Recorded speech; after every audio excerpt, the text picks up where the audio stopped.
I'm calling off the wedding because my fiancé is extremely frugal. He blew up at me, accusing me of being with him just for his money after I told him I needed funds to furnish his house. I 31 female struggle with my fiancé's 32 male frugalness, and not sure if I want to marry him anymore after 3-year relationship. I met my fiancé 3 years ago. He came out of an abusive marriage just 2 years before we met. One of her absolute abuses was financial. She bled him dry, made him buy expensive jewelry only to give it away or break it after an argument. Designer shoes, clothes, big house cars, Caribbean trips, you name it, she made him pay for it. She also took him to the cleaners in the divorce. However, my fiancé is very well off. He makes far over 6 figures, almost 7. On top of that, he inherited a few millions from his grandfather and his parents gifted him, and his siblings also a few cool millions. So yes, the financial abuse was bad, but he does not suffer financially. He has more money than he will ever need. So last year I moved into his house. I do not pay rent, but I split the bills and buy food. I pay for my own clothes and jewelry. I have a good job and I can take care of myself. However, things have been taking a turn for the worse and I feel miserable. His house was empty when I moved in. He had hand-me-down furniture, maybe 3 forks and 2 knives. He wouldn't put on the heating, so the house felt cold and moldy. He has no curtains, no decorations. His ex took everything not bolted down and he was too cheap to replace it.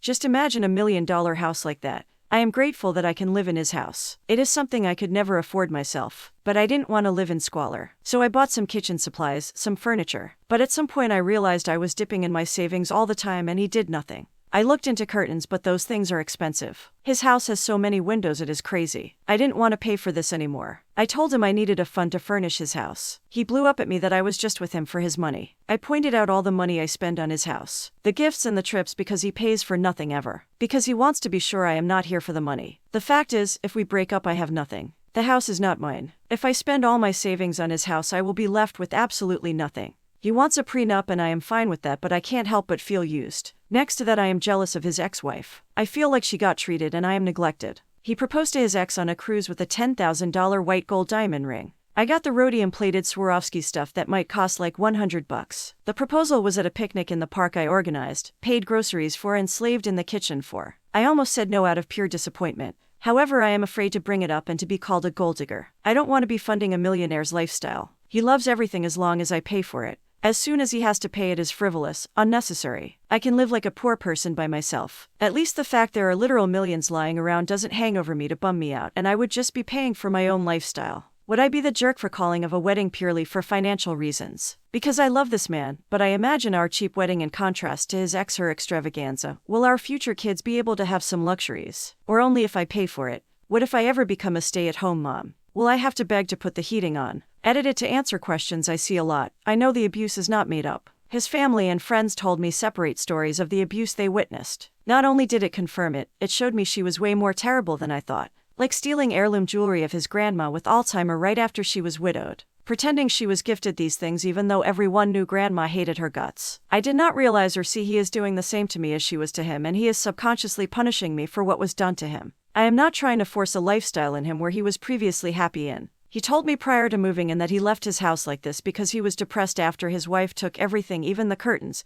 that it makes him sad and he wants a cozy home. He just didn't know where to start. His house is paid off, thanks to granddad. He isn't actually spending much on utilities either. House is very well isolated and has solar panels. It is weird to see how cheap being rich really is. I am not asking for designer furniture. IKEA all the way, and I have refurbished second-hand furniture myself. I am actually pretty thrifty. I see where my jealousy over the ex, her lifestyle, might have triggered some people. Let me explain. A $10,000 ring is insane and stupid to me. I do not want that because I would fear for losing it every day. I don't need an over-the-top wedding. However, it almost feels like for her he did effort. Wanted to give her what made her happy. Put effort and thought in it. With me, it almost feels like he wants to prove how little he can give me. He talked about how he would see the wedding and it is cheaper than my actually financially struggling cousin's wedding. I can't help but feel he wants to demonstrate how cheap he can treat me. And I already feel embarrassed about the family that would have been to both, and I will feel like the discount wife. I don't like to say it, but it feels like he gets of on it to some extent. We are almost talking washing paper plates at this moment. Yes, I did discuss selling the mansion I really don't need and move to a more modest house, especially knowing this is the house his ex picked. He doesn't want to do that. He loves this house. But I feel really intimidated living in a house I could never afford anyway. And so many large windows. I haven't talked to him yet, but pause on the marriage and counseling is a must. I already am looking for IC because I realized I might indeed be too much of a people pleaser, allowing him to control me with the ghost of his ex. I also am going to separate for a while. I am looking to rent something for a few months so I can get some space. Thank you all for your insights. Update. Okay, I hope this update makes sense because I am very confused and not really doing that well at the moment. Well, Reddit, you changed my life. Thank you so much for all your ideas and insights. Honestly, I don't think I would have had the courage to do what I did without you guys. I went to therapy, took the day off just to get my racing mind to calm down. Therapy has confirmed things you guys suspected. I am a people pleaser. I wanted to save him and I have internalized the idea that any effort and every penny I want him to spend on me makes me a gold digger. I will have weekly sessions to work on me. I realized I would have never taken this treatment from any of my exes, even though I made more than them. The idea I had to prove myself worthy to be with a millionaire and not be in there for the money got into my head pretty early. I called one of his siblings I am pretty close with and just told her everything. She was not surprised but just sad about how unhappy he was making me. She told me that from the day we started he had this idea that I was out of his league. He struggled to understand why I wanted to be with him and he probably just thought, it must be my money. She told me she already talked to him in the past to treat me better. She was furious about the proposal. This information confused me a little. I was a little hurt she never discussed any of this before but she thought it was none of her business. She also explained how she and her husband organized their finances. He also doesn't have as much as her. I took the opportunity to pack a bag. I haven't found a place yet but I am going to stay with my parents. I made up my mind that I will at least want 6 months apart to get myself in order. I made sure my stuff was in the car because honestly I had no idea how the conversation would go. So into the most difficult part, the talk. I waited for him to come home. He was pretty late but I didn't want to sleep another night on this. Pretending I was fine while I was contemplating all this just ate me up. I had written down what I wanted to say. I have never been so scared before. I didn't want to hurt him and I didn't know how he would react. I took some advice from here. I opened that I was moving out and that I wanted to pause our engagement. He was very quiet and just sat down. I told him he really hurt me by calling me a gold digger and that I am done walking on eggshells and feeling guilty for just wanting basic things. I told him I was unhappy and felt neglected. I also told him that after 3 years of me showing up for him he still doesn't think I am here for him. It is not going to happen. He was just quiet. He didn't say anything.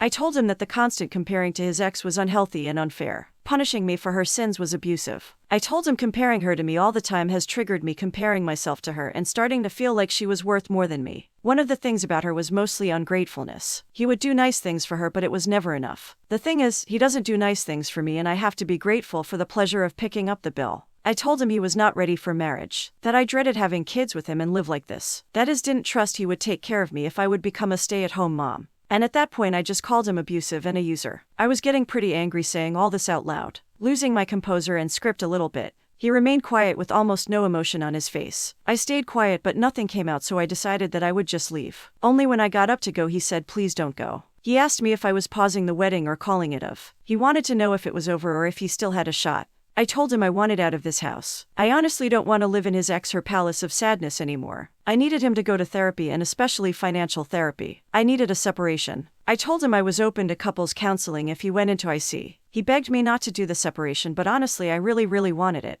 I just told him to think about it and I left him. He was finally showing some emotions. He was crying at this point. He sent me a very long text somewhere in the AM. Told me he was a wreck and couldn't sleep. He made all kinds of promises. He would go into therapy, sell his house, buy a smaller one and make sure I am taken care of whatever happens. He said he would help me decorate and we will make a home. He again asked me to please come home. But to me it doesn't feel like home there anyway. I feel very empty and tired. I have been sleeping most of the day. I feel guilty but also a little bit relieved if that makes sense. I don't know if I actually want back if he does all that. I am a little unsteady right now. I need some time to process. I will go back for the kitchen supplies and my TV. I won't take anything else of the furniture. This for the exact same reason I was unwilling to buy everything.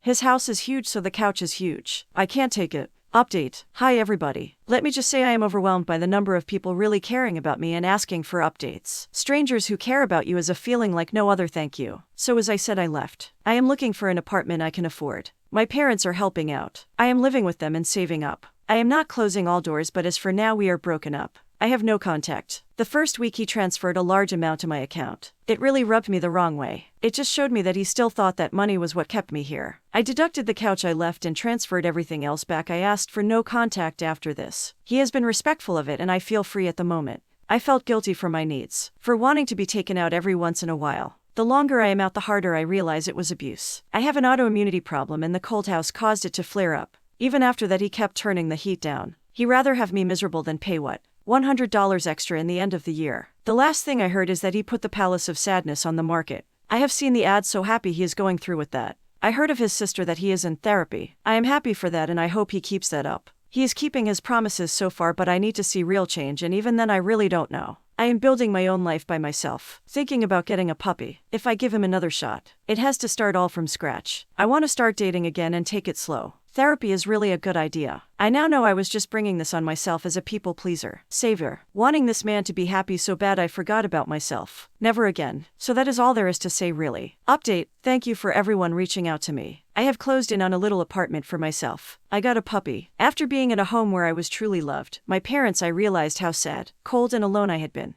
Over time I went blind for a lot of things. Blind to a comfortable home temperature. Comfortable with thinking about every penny spent. Feeling guilty for buying that dress I wanted for so long that was finally on sale. Feeling entitled for wanting date nights. Being treated sometimes. I started to think about what makes me happy. I love to travel, dress up to go to a nice restaurant. Throw dinner parties, entertain people, think about Christmas gifts 6 months in advance. Have a cozy house. And I realized just how much he had taken from me with that one little sentence. Is that really necessary? Is anything ever? If you have a roof, food, bed and a TV, you are there, right? Is travel necessary? Is having nice clothes necessary? Is a shower necessary? A haircut? A party? A hobby? A wedding? No, I know now that abusers are not per definition bad people. He is broken and he has trauma I have no time or energy for. He got free from abuse and decided to become the abuser. I know he is in therapy and we initially agreed on 6 months no to low contact. But I felt I was certain it was not for me anymore and I didn't want to keep him dangling. Breaking up with him was very hard. It made me very sad.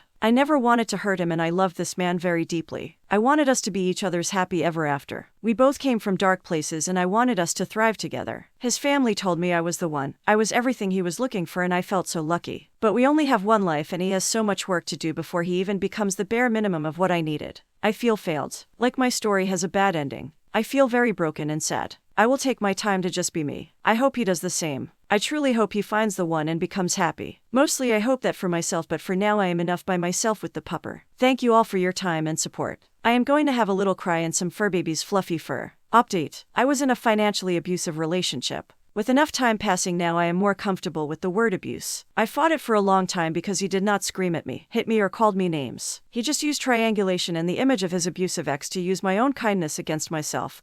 And to get me to fall in line. Spend my limited savings into furniture, luxuries and nights out for a god-d multi-millionaire just to have some comfort in life. Constantly trying to prove I was no gold digger by having zero needs, living in a cold house and buy him everything he could ever want. I never lived an impoverished existence than when I was with a person who actually had loads of money. More than I could possibly comprehend. When I left, I really struggled to keep at it. I was so scared to go at life by myself. To actually have to pinch pennies. He kept telling me what I wanted to hear for so long. Went into therapy, begged me to come back. It digged into my resolve, made me doubt if I was making a mistake. A few things made me go on. My colleagues, who are more friends than coworkers, who knew all my stories into details, hugged me and told me they were so proud of me for leaving. Their feeling was so authentic it rubbed off on me. I was also proud I left and I couldn't let them in me down by going back. My boss once passed my office when I was working late and he said, "Never give men second chances. They never change. You deserve someone who gets it right from the start." I don't know what prompted him to say this to me, but it stuck with me. My trainer, who knows some stories, said to me, "You gave everything to get less than nothing back. It is like me getting a $100 from you and to repay you I'll take another $100 from your wallet. Why would you want to take that deal again? He has a debt with you he can't repay, and I don't mean cash. I mean emotional energy, love and kindness." I read somewhere, don't wake up in the same miserable place 10 years from now because you feared the change you have to make today. That hit me very hard. I have bought my own apartment. I felt like a poor little mouse being surrounded by people who make my monthly wage in a few days. But the fact is I have a very good job. I earn far above average. I am able to have a nice place, nicely furnished. And I can even support a puppy. I live by myself but feel endlessly more warmth than in a relationship. I love myself way more. I am not riddled with guilt over wanting to have a cozy house. Go out for dinner sometimes. I am so happy I dragged myself out of this relationship. I kept at it and moved on. Keep going. One foot in front of the other. It is hard but you can do this. I am proud of you. Comment, hello. Just want to tell you that I am so proud of you, sweetie. I've never dated anyone, but you handled everything so well. I kinda want to know what happened to the money you spent on her ex. I feel that he robbed you off and made you pay things for him, which he should be paying. Not sure if it's true, but on TikTok, an av posted that you talked with the ex's sister and she sounded sweet, so if it did happen, did you stay in touch with the sister? Either way, I'm so angry at our situation, girl. Anyways, best of luck you and your new man. OP, the money is gone. I am not going to get that back or fight for it. I even had to block him because at some point he got petty and wanted me to pay rent for the time I lived with him, so no way I was opening that discussion. Whatever. Lesson learned. I may look poor compared to millionaires, but I am doing fine. The sister and I did get along for a while. We share a hobby and talked about that. But recently I have been official and out in the open with my new boyfriend, and she struggles with this. Maybe she was hoping it would still work out or something, I don't know. But she has been one a lot colder. This man, wow. People say never settle because there is better out there for you. I never believed it. Honestly, I was ready to be a crazy dog lady for the rest of my life. I was enjoying being single. My friends urged me to start dating just to get the hang of it. He was my third date. I went against my will and was 100% not into it, but when I saw him in real life, OMG, sparks flew like never before. I am in my 30s, so you would have thought experienced it all. But this, wow, he is everything my ex was not. He is kind and caring, cooks me dinner, gets flustered but is grateful for gifts he gets. He treats me to dinners, will not even allow me to go Dutch on it. He has planned and booked dates and trips months in advance even before we were well and good official. Buys me gifts. He is not as wealthy as my ex, but he makes a good living. His income is comparable to mine, but he treats me like a queen. And between me and you and all Redditors that dig this deep in the comments, the lovemaking is insane. I guess giving people give everywhere freely, so please take away to never settle. Ever. Trust the process, babe.